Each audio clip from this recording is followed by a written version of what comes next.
Hey everybody. Let's see, where are we at?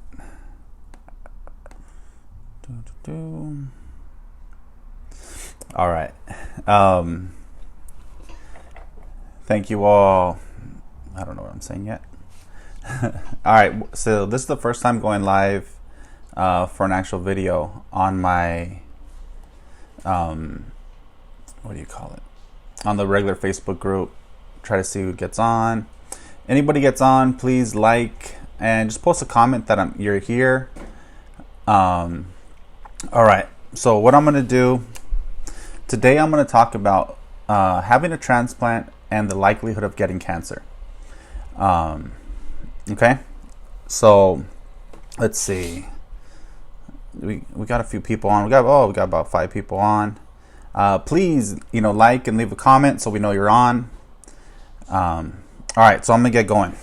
So, as all of you know, I had a heart transplant a long time ago, and the biggest thing when you have a heart transplant, you have a low immune system. So they give you medications that lower your immune system because your body's gonna fight any organ that is transplanted. That's something that just has to happen, and when you have a lower immune system, you have a higher risk to get sick for other things. So ever since I was younger, I was always told make sure to wear sunscreen, and because I have a higher chance to get skin cancer. That's the main thing that they focused on, most likely because I was so young. I was 14, 15 when I had my transplant. And those are that's just something that always stuck with me. But there's also, there's also your likelihood to get a lot of things. Like, you have a more likelihood to get just a regular cold that's going to turn bad. Many of you probably don't know, I ended up getting shingles twice since my transplant. You just have a higher chance to get sick.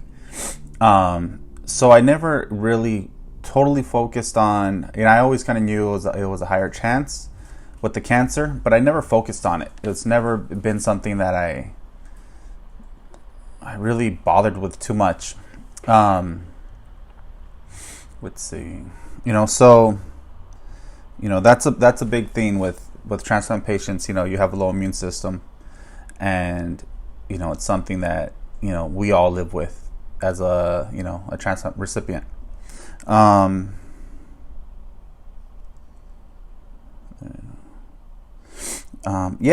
I never really let it consume my life, because if you're just worried about what can happen, I think it's just not a good place to be. Not for myself. So when I did find out I had cancer, I was kind of thinking about it. Before I found out, they did find something, and it made me, how do you say it? I kind of had an idea that I probably did have cancer, or something was wrong, but I didn't focus on it. I just kind of had an idea, like, most likely I do have it. I remember having a conversation with my sister that, if I do have it, fuck it, really, because, I lived long enough, and I should have died a long time ago.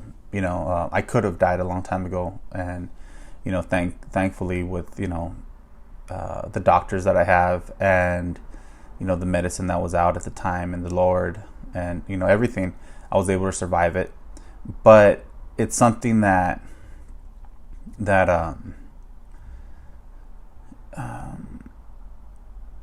just have to deal with. So after that, I did reach out to somebody. The guy's name is Jim Merle, and he's called the Transplant Helper. He has like a YouTube channel, and he's really big in the transplant community. And I asked him how has he seen a higher tick of people getting cancer recently, that are transplant patients? And he ended up responding, which was great. And he told me that, I guess there's an 80% chance of new transplant patients to get cancer the first 3 years. And I guess that's when your medication's really high.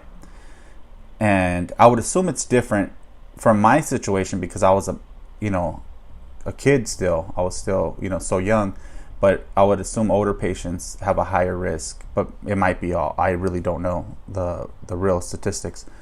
But, he did share with me, and we kind of talked very, very little. He's somebody who gives so much great information in the community. And, if you're interested to find out more about, transplant or anything about transplant, check out his YouTube page, the Transplant Helper. But it's something that I'm really glad my team kept me aware of. My team has been great. They've always told me what was going on and what could happen. I do also know that, a lot of transplant patients do have multiple transplants. And thankfully, I haven't had to have another transplant. My heart is doing very well. But it's something that it's something else that we know is a very good likelihood. And it's something you live with, but you don't want it to consume your life. You want to be able to live your life and enjoy, and not always be worried about what could happen. Like that, I think that's something that's happening right now with people, how we're all dealing with, the COVID-19, where people are, scared to get sick, and likely so. No, I don't think anybody wants to get this disease or this virus, but you still have to live your life, but you just have to be careful, be aware. I mean, in my opinion, don't be naive to think that you can't get it, because anybody could get anything. But you just have to be careful. Do all the safe precautions, wash your hands, keep clean, wear your mask when you around other people. Let's see.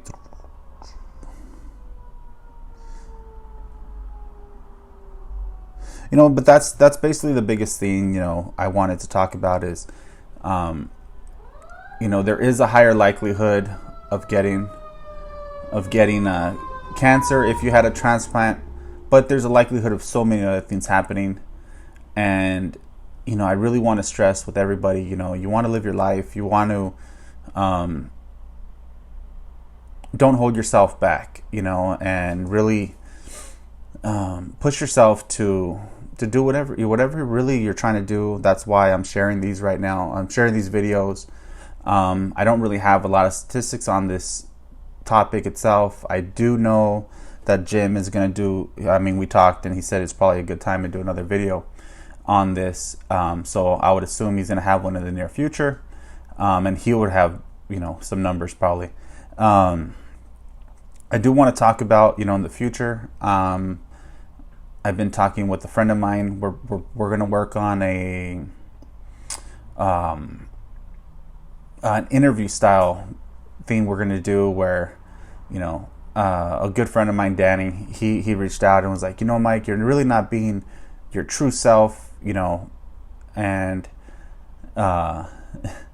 he's kind of right, but I really want to share what's going on. And in the future, we're gonna be doing more things, like the interview style. I'm working on my nonprofit again, which I stopped for about a year. And when we do the nonprofit, we're gonna have some kind of fundraiser thing. I'm not sure exactly what it's gonna be yet, but we're working on it. If anybody has any ideas that are any information on nonprofits, please direct message me. I would love to hear. And